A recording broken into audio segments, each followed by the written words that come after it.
Bonjour à tous, bienvenue dans un nouvel épisode. Je reçois aujourd'hui Thomas, alias The Calvin sur Twitter, un copain qui enseigne dans la région de Toulouse avec un triple niveau, CE2, CM1 et CM2. On lui souhaite d'ailleurs bien du courage. Je l'ai invité à venir nous parler d'un super projet qu'il a mis en place dans sa classe autour de la mythologie. Bonsoir Thomas. Bonsoir Edouard, merci pour l'invitation. Avec grand plaisir, je suis content de t'avoir pour cette première. Rentrons dans le vif du sujet. Ma première question, c'est pourquoi ce projet, comment l'idée t'est venue? Alors déjà les projets comme ça sur l'année, ça fait 3-4 ans que je me suis lancé là-dedans. J'avais commencé par un projet sur le Japon, un projet sur le thème policier. Hum. L'an dernier, avec le confinement, on a bifurqué sur le thème spatial avec la mission Odyssée. Et en fait, pendant ce projet-là, on s'est retrouvé à parler de mythologie, à nommer les astres en fonction de la mythologie romaine. Mhm. Et j'ai vu que c'était un sujet qui intéressait beaucoup mes élèves. Et du coup, je me suis dit que cette année, on allait approfondir le sujet. Ouais, d'ailleurs, super mission Odyssée l'année dernière sur Twitter, tu as Merci. partagé. C'était vraiment super. D'ailleurs, je participe un peu dedans, je crois. J'ai un petit rôle tout Oui, petit, il y a un petit minuscule. rôle. Mais, mais en tout cas, c'était vraiment super. Alors, du coup, comment tu l'as préparé cet été? Du coup, je suppose que tu l'as préparé l'été pour la rentrée de septembre. Ouais, en fait, la mythologie, c'est pas un sujet complètement nouveau pour moi parce que depuis que je suis gamin, c'est un thème qui m'intéresse beaucoup. J'ai beaucoup lu de livres sur le sujet quand j'étais plus jeune. Ouais. Et, euh, et du coup, j'avais quand même une idée de ce dans quoi je me lançais. Donc, je voulais parler de la mythologie égyptienne, de la mythologie grecque. J'ai mis de côté la mythologie romaine parce que justement on l'avait déjà fait plus ou moins dans la mission Odyssée et il y avait beaucoup de points communs avec la mythologie grecque. D'accord. Puis je me suis dit, quitte à continuer sur la mythologie, on va parler des Vikings, ça va plaire aux élèves, ça aussi. Et puis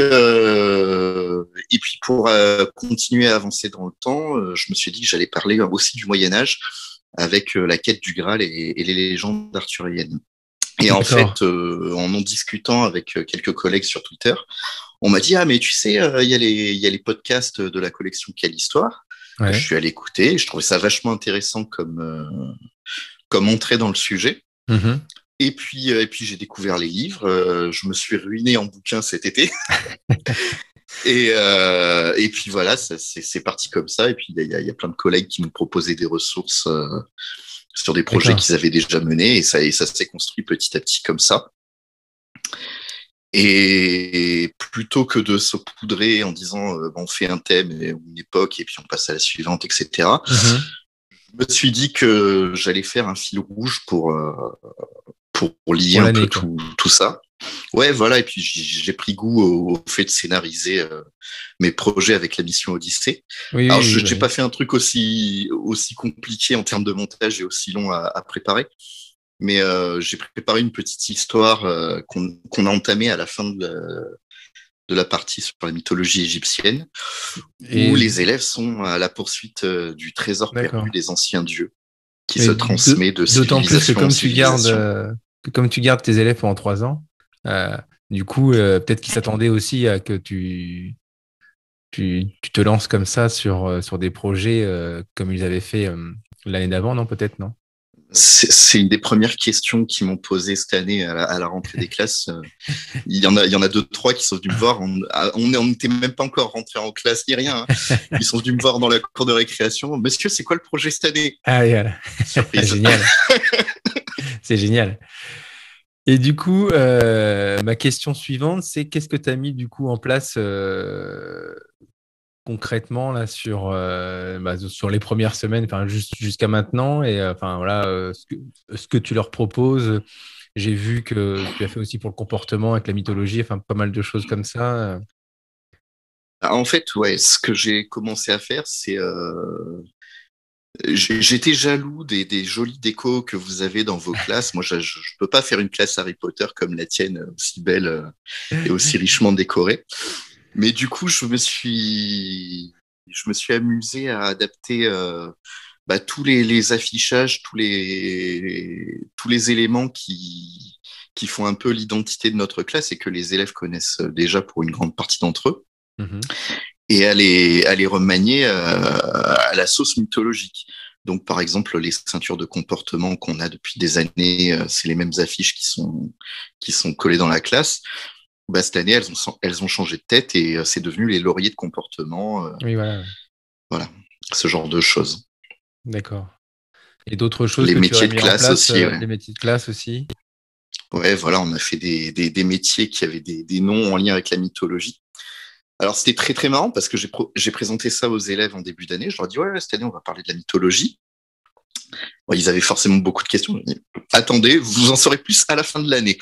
Là, je peux pas répondre à toutes les questions d'entrée de jeu.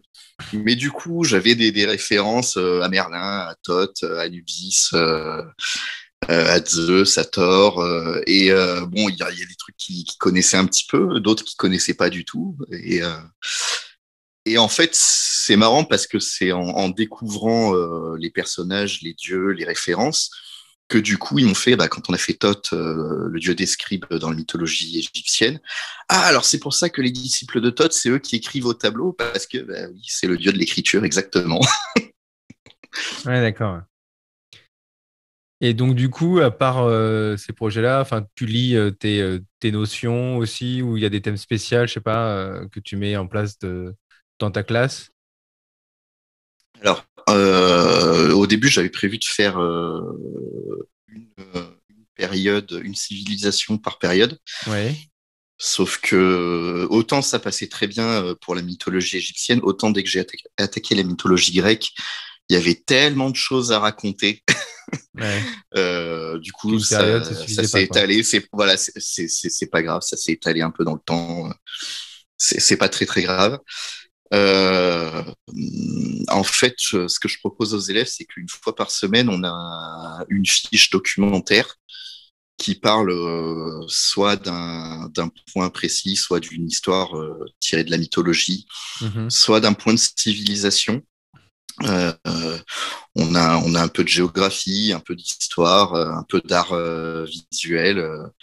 Voilà, ça dépend des thèmes. Et toujours en lien avec la mythologie. On a en fil rouge aussi un travail sur l'écriture. Donc on est parti des hiéroglyphes avec les Égyptiens pour passer sur l'alphabet grec. Là, on est sur la mythologie nordique, donc on a étudié les runes. Et à chaque Ouais. fois, on a un travail sur les équivalences, le langage dans les différentes civilisations, à quoi ça leur servait, parce ils écrivaient pas les mêmes choses suivant les peuples concernés. Enfin, voilà, ce genre de choses. Très bien, avec les runes, tu vas pouvoir enchaîner avec Saga. On est en train. Ouais. Ça tombait juste, quoi. Ok, et du coup, le... Pardon, vas-y, excuse-moi. Non, non, non, oui, oui, ça tombait pile Ouais. poil, effectivement. Non, c'est vrai, ouais. Le retour des élèves, du coup, par rapport à tout ça, parce que bah, j'ai cru comprendre à la rentrée que même avant de te voir et d'entrer en classe, pardon, ils étaient déjà en attente d'un projet, donc je suppose qu'ils sont à fond. Alors maintenant, oui, ça va. Au début, c'était compliqué parce que quand on a abordé l'Égypte antique, leur expliquer qu'est-ce que c'était, c'est compliqué pour eux de se projeter dans une civilisation et un mode de vie qui est complètement différent du leur. Mhm. Voilà, pour eux, les Égyptiens, les Grecs, les Vikings, ils faisaient des choses qui leur paraissent totalement aberrantes. Sauf que, bah ouais, mais c'était leur religion, donc c'était comme ça qu'ils voyaient le monde et c'était comme ça à l'époque et c'est tout. Du coup, Donc peut-être à on a un refaire, gimmick maintenant de... Comment? Non, du coup, à refaire, peut-être que tu commencerais peut-être par la civilisation grecque, peut-être, non? Qui était plus, je sais pas, qui était... Non, non, parce que ben il y a quand même une chronologie dans tout ça, donc je peux Ouais. pas non plus passer outre. Mais comment dire? C'est plus qu'il a fallu qu'ils appréhendent le projet dans sa globalité, parce qu'au début, Mhm. bah, ils avaient une fiche documentaire et ils voyaient pas où ça allait mener. Mais en fait, de semaine en semaine, avec les fiches qui s'accumulaient, ils font des liens. Ouais. Donc au début, on a vu qu'est-ce que c'était que l'Égypte, comment les Égyptiens voyaient le monde avec plusieurs dieux, la fonction de chacun des dieux, comment ils interagissaient entre eux, leurs histoires. On a commencé à voir les histoires de trahison entre eux. Là, ça a commencé à vraiment les intéresser. Et effectivement, ils ont compris que c'était pas juste une fiche documentaire qu'on étudiait comme ça en one shot et on n'en parlait plus après parce que ça faisait partie du travail. C'était vraiment quelque chose qui se construisait petit à petit. Oui. Et chaque fois qu'on a changé de civilisation, ça a fait un peu le même effet. Il y a eu un petit essoufflement au début pour le temps de planter le décor. Ouais. Et une fois qu'on a planté le décor, on peut attaquer sur les histoires un peu plus épiques, un peu plus palpitantes. Et là, forcément, de suite, ils accrochent et ça roule tout seul. Super, très bien. Et du coup, ma dernière question, c'était est-ce que tu avais une ou plusieurs petites anecdotes à nous raconter justement sur ce projet? Tu m'as dit que tout à l'heure, tu en avais plein. Ouais, non, j'en ai plein. C'est dur de trier, mais je pense que la plus drôle, c'est moi, je travaille à la campagne dans un petit village, donc on n'a pas beaucoup de librairies autour de l'école, et notamment il y en a une à quelques kilomètres de l'école où les élèves vont se fournir en livres divers et variés. Et pour Noël, ils ont dévalisé le rayon mythologie de la librairie. Génial. J'ai un élève qui a reçu 37 livres sur la mythologie à Noël. 37 livres. Je pense qu'il a la collection exhaustive de tout ce qui a été fait en littérature de jeunesse sur la mythologie. Mais maintenant, il regrette parce que du coup, il s'est spoilé tout seul la suite des aventures de la mythologie. Il découvre plus rien, du coup, s'il a tout lu en plus d'une traite. Donc du coup, je suis passé à cette librairie avec mes enfants il y a quelques semaines, et puis je regardais le rayon mythologie. Elle me disait « Ah oui, vous êtes aussi dans la classe, la fameuse classe qui travaille sur la mythologie. » Je fais « Bah oui, mais moi je suis pas parent d'élève, je suis prof. » C'est de ma faute. Ah, c'est vous. Voilà, et puis du coup, j'ai appris que j'avais un de mes élèves qui leur avait proposé de faire du bénévolat pour ranger les rayonnages de la librairie. Génial aussi, ça, super. Voilà. Donc, c'est une sacrée anecdote, ça. On tient un truc là. Voilà, c'est une sacrée anecdote, génial, super. Non, en tout cas, c'est un super projet de se lancer comme ça. C'est vrai que moi, c'est la première année vraiment où je fais vraiment un projet sur le fil conducteur comme ça avec moi. Avec Harry Potter, parce que c'était beaucoup plus facile parce que je le connaissais. Mais justement, on en a déjà parlé, un projet sur la mythologie, ça m'intéresse fortement et je pense que je t'embêterai dans quelques années pour moi aussi faire un projet comme ça sur l'année. On y prend goût. J'en doute pas un seul instant. En tout cas, merci Thomas d'être venu dans mon podcast et de répondre à mes petites questions plaisir. Et d'avoir partagé ce petit projet. Je te dis à bientôt, à une prochaine sur les réseaux. Et d'abord, dis-nous où est-ce qu'on peut te retrouver? Sur Twitter, @TheCalvin, ou sinon sur mon blog dont j'ai oublié l'adresse, mais qui se situe dans la bio de mon compte Twitter. Non, mais je le mettrai, dans les notes de l'émission pour qu'on puisse aller voir. Je suppose que tu parles de ton projet mythologie dessus. Donc, entre autres, oui. Voilà, et on ira dessus. Je te remercie Thomas, à bientôt. Merci beaucoup, à bientôt, au revoir.